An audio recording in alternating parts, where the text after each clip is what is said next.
Here we go. Aloha, students. We are proceeding forward with the next time period of history we're going to look at, with the next module, with the next unit, I guess. We're going to start talking about the Greeks and the influence the Greeks have on us today, which is significant. The ancient Greeks, especially the people of ancient Athens, are hugely significant to the world today. So we're going to examine that as we go along through here. We're certainly going to examine the Athenians and the Spartans and the war that they eventually have.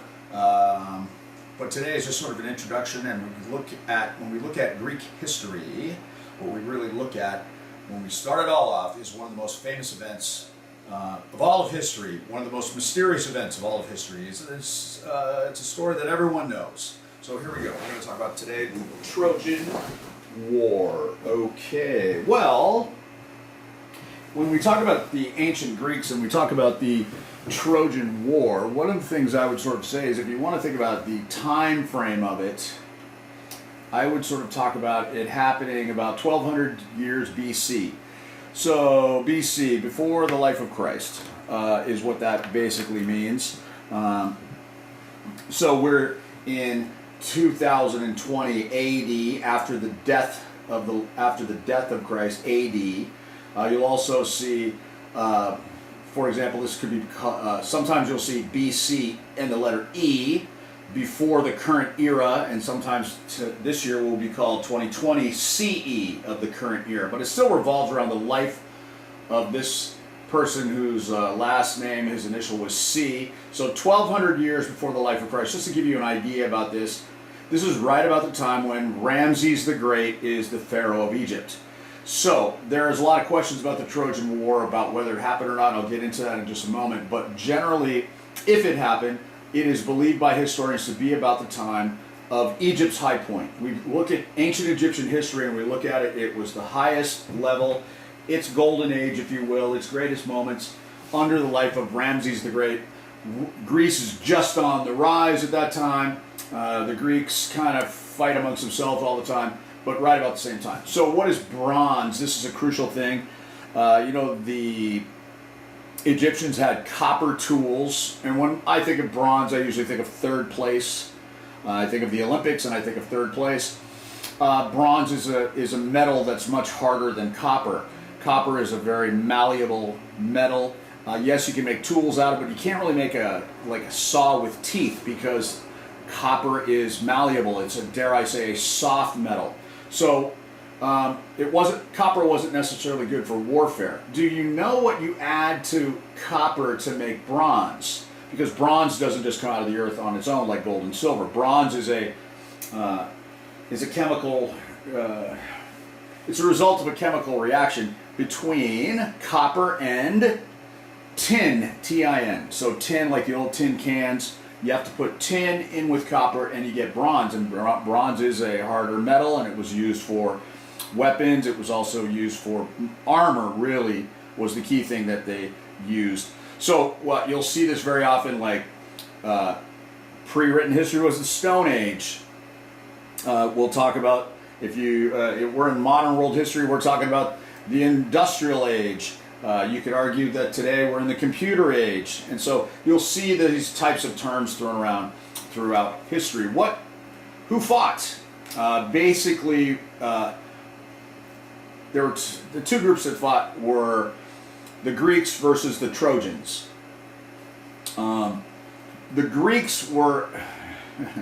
okay, Greece is a peninsula. This is going to be a little bit of a change in the concept of hydraulic society, because the Greeks are going to be, yes, Greece has agriculture, but Greece is going to be a lot of people living by the coast or living on islands. There's a lot of islands off the Greek peninsula. Most of the cities of Greece are coastal or near the coast. So a lot of these cities arise as coastal powers. So the Greeks really sort of fought amongst themselves and really sort of unified. One time we know for sure, this may have been the second time, or dare I say, this was the first time, and then we know they unified later on. But generally, it is believed that the city-states of Greece, the cities who all consider themselves independent, unified for this bit of time to fight a single city-state called Troy. Troy was supposedly across the sea in what we would today call Turkey.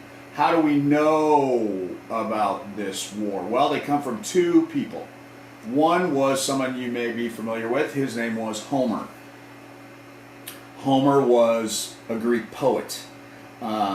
His two major books, which we will get to in just a moment, they were, in essence, long poems. The second person that we want to talk about is a Roman historian, a guy named Virgil.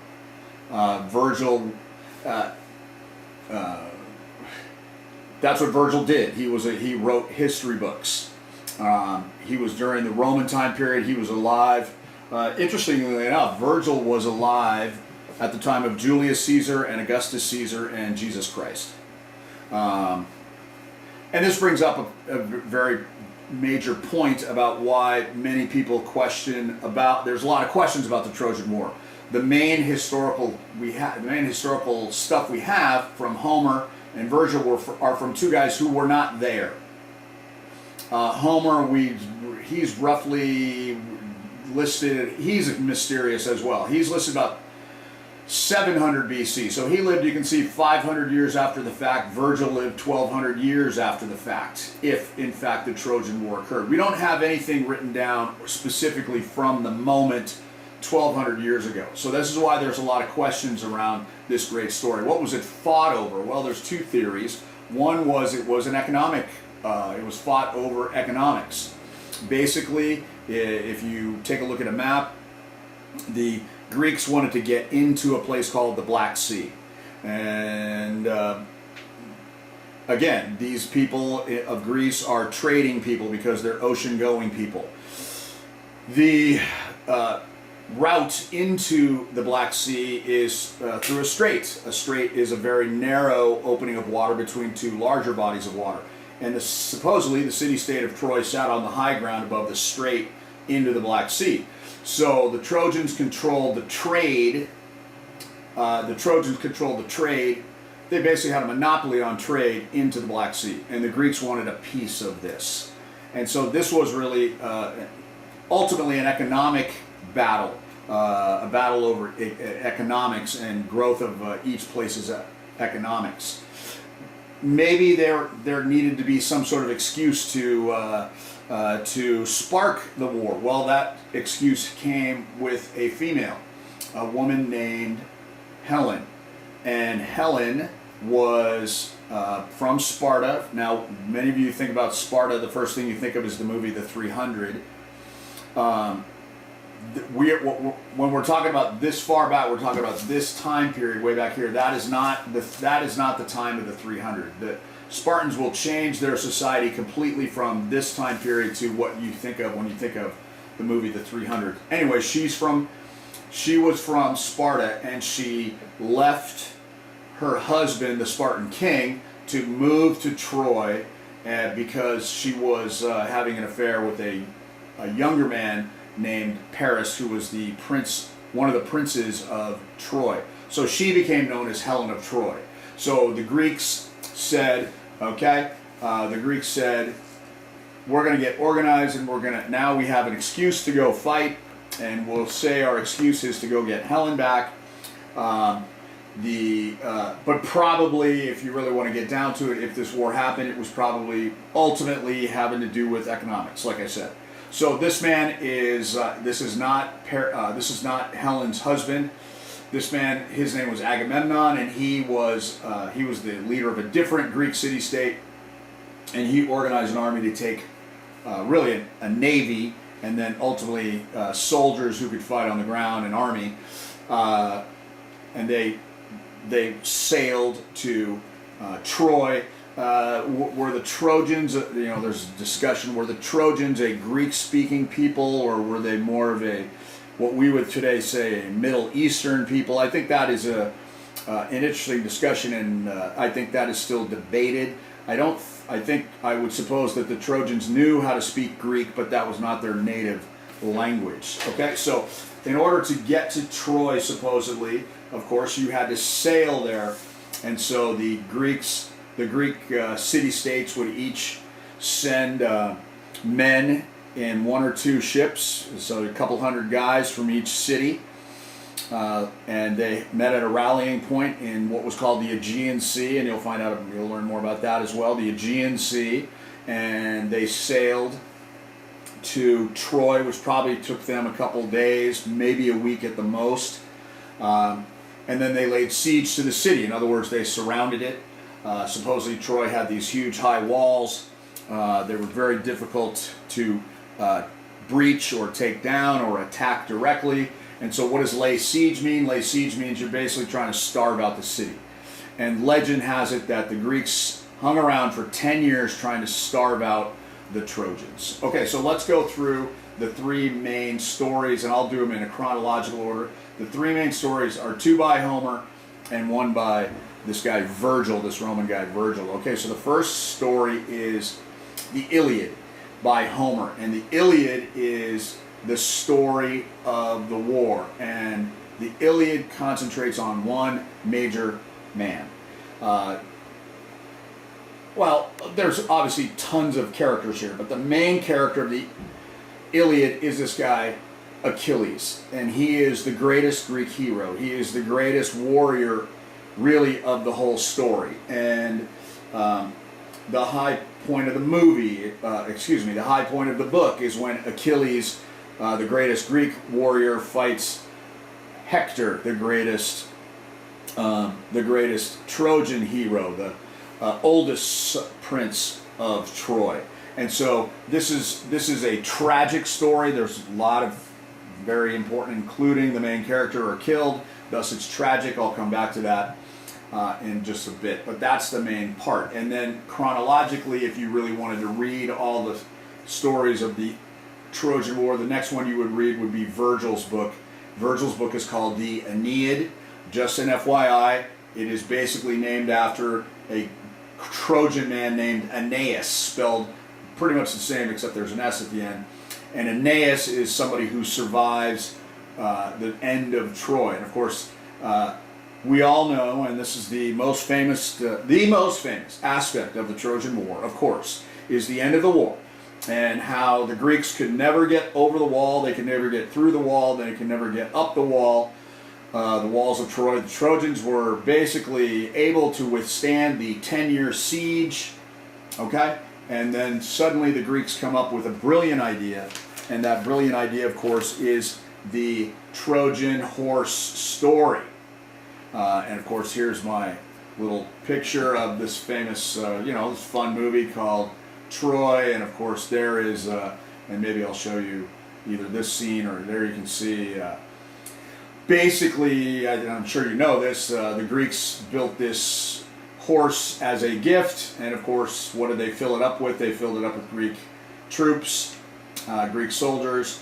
The Trojans rolled the horse into the city.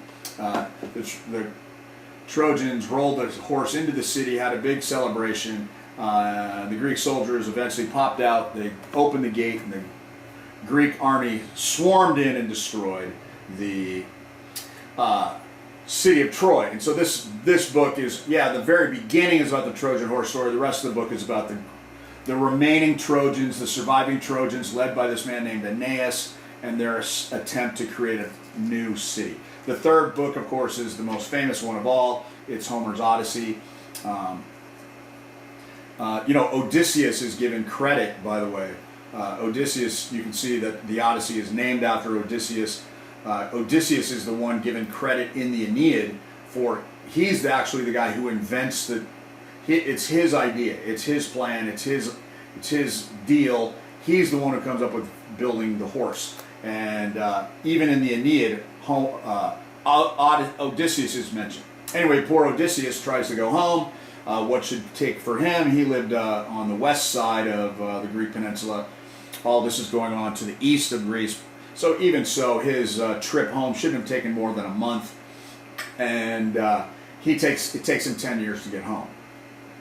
So you can see here, poor Odysseus he's gone for 10 years fighting the war, and then he takes another 10 years before he gets home. All right, poor guy. All right, I think you're very familiar with a lot of those stories, like the Cyclops, for example. All right, so here we go. What is the importance of the Trojan War? Well, I'm going to make the argument through this module / unit that the Greeks, the ancient Greeks, are very influential on us in the modern world today. And the influence of the Greeks has not just been in Western civilization and European civilization, it is really everywhere. And the Greeks were a brilliant people who did a lot of brilliant things, especially the city of Athens, as we'll get on here in just a moment. So my point is that guess what was extremely influential on the Greeks? This story. Okay, so point letter A, and I'll kind of come back to what I was just saying here in just a moment. Look, there's a lot of questions about whether this is a real story, if this is a real historical thing, or if it's just one of the great stories of history. Like I said, the main writers, the main documenters of this were two men, Homer and Virgil, who were not there. In fact, they lived hundreds. One of them lived even 1,000 years later. So they're not. We don't have direct written evidence from the time period. There's no monument left behind that says, "Here lay the brave Greek soldiers of the Trojan War. This is their monument to them." There's none of that. There's none of those types of things. Lots of people have gone to look for Troy and the remains and the remnants of Troy. And some people say, I found the, because Troy burned. The Greeks win the Trojan War, and they supposedly burned Troy. And so people, great explorers of modern history, have looked for it. And they said, oh, we found it. We found the burned out remains. And some people say that other modern cities are built on top of the ruins of old Troy. So this is difficult question. I think probably something happened because, I don't know if the Trojan horse did, but it's one of the great stories of all time. And my point that I was making just a moment ago is that, especially Homer, when we think of the ancient Greeks, they read Homer, they understood Homer. When Homer's stories were made into plays, ancient Greeks would love, those were their favorite plays. So Homer's books are full of characters that have what I'm going to call arete. And I'm going to come back to this concept, but just so you know, arete means excellence. If you want to make a note over here in the margin, arete basically means excellence. And that's what the Greeks, that's what the characters in Homer's stories sought to achieve. And because those characters sought to achieve excellence, arete, so did Greeks. Greeks were influenced by these great characters, and the Greek individual citizens, they tried to do the same thing, try to achieve greatness, excellence. Okay, one of the funnest parts of the Trojan War is that many modern sayings in the English language are still used. They all come from the Trojan War. Now, for example, I think you can figure this out. Sometimes maybe you take a road trip, you take a long journey, maybe you've taken a car ride across the mainland USA and gone through many states. You took a long adventurous trip.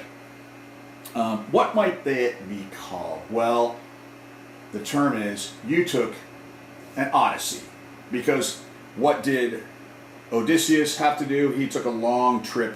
It took a long time. Yes, he took a trip to go fight a war, but he took a long time to get home, and he had lots of adventures and things happened to him. By the way, maybe your long adventurous trip, your big long drive across the mainland, maybe you took maybe you rode in a minivan built by Honda. Do you know what Honda's minivans are known as? They're called Honda Odysseys. Isn't that super fascinating? Now, maybe you are working on a diet, you're trying to lose some weight, maybe you're doing some workouts, feeling good about yourself, and then suddenly somebody brings chocolate cake to school, or mom makes some chocolate cake, and you love chocolate cake. And what do? You eat not just one piece, you eat several pieces. And sure enough, what has happened to your workouts, your diet? They're out the window. So we could say that you have a weak spot for chocolate cake. Dare we could say that chocolate cake is your Achilles heel. And of course, this is a reference to how was Achilles finally killed? Well, Achilles was finally killed because a stray arrow, really by accident, hit him in the heel. And that was the only place where he was vulnerable. And I'll tell you this story live one day. How's that sound? Achilles was the greatest warrior, and supposedly he was the fastest. And so supposedly no spear or arrow could penetrate his flesh. And well, sure enough, once the arrow hit him in the heel, he couldn't move as fast, and the Trojans were able to mob him and kill him. Okay? All right, how about this one? Sometimes the seniors come to see me after, most juniors, after my class is over, they don't talk to me at all after the semester is over. Juniors, once you've moved on, oh yeah, Mr. O'Brien's class was fun and all, but moved on until the next year, and they become seniors, and they all need a favor. And somebody comes by, and these seniors, you know what favor you know what I'm talking about. And they come by, they say, Mr. O'Brien, nice to see you again. Oh my God, I miss your class. How's the juniors? Not as good as us, right? And maybe sometimes even these seniors will bring me a little gift because they want a favor. And of course, what do they want? You all know they need a letter of recommendation. And so when some senior brings me a little gift, you know what the first thing I say to myself is? I say, beware of Greeks bearing gifts. And what this is a reference to, of course, is what did the Greeks leave as a gift? They left the Trojan horse. Well, it wasn't a gift, was it? It was a trick. It was treacherous. It was something to fool the Trojans. And there was one Trojan, you will discover, that figured it out and said, these guys are frauds. This horse is not real. We should burn this horse. But all the other Trojans shouted him down. He was the one who said, beware of Greeks bearing gifts. Okay, and then the last one, maybe you guys can use this if we have a prom this year. You junior boys can use this one as your line for that one girl that you really want to take to prom. You could ask her to prom by saying, this will really swoop her off her feet. If you say this to her, you could say, I really want to go to prom with you this year because you have a face that could launch 1,000 ships. Now, what does this imply? And what does this mean? This is a reference to Helen, of course. And now, listen, girls, I'm going to just tell you that if some boy says this to you, he may be the one. Because what is he saying about you? You realize that Helen was considered the most, not just beautiful, but Helen was considered the most beautiful woman in the world. And it was her that launched the 1,000 ships from all the Greek city-states to go get her back. She was allegedly so beautiful. So that's what this junior boy is commenting when he says that to you. Okay? All right, now I'll make one last little point here. There is a theory that says that the Trojan War, this is letter D, the Trojan War, there is a group of people out there that believes the Trojan War may have actually been fought in England. Okay, now, three things I'll sort of bring up. If you read the Iliad, Homer spends a lot of time describing like the weather patterns and how obvious the weather patterns are. He describes the plant and animal life around Troy. Well, if you go to Turkey, there's none of those plants or those types of animals. In Turkey, the changing of the seasons is not that significant because it's closer to the Tropic of Cancer. So England has a lot of changes in because it's further north. It has a lot of it has obvious changes in season. It also has the flora and the fauna, the plants and the animals that are described in the Iliad. But what England has is, in a huge amount still to this very day, a huge amount of tin.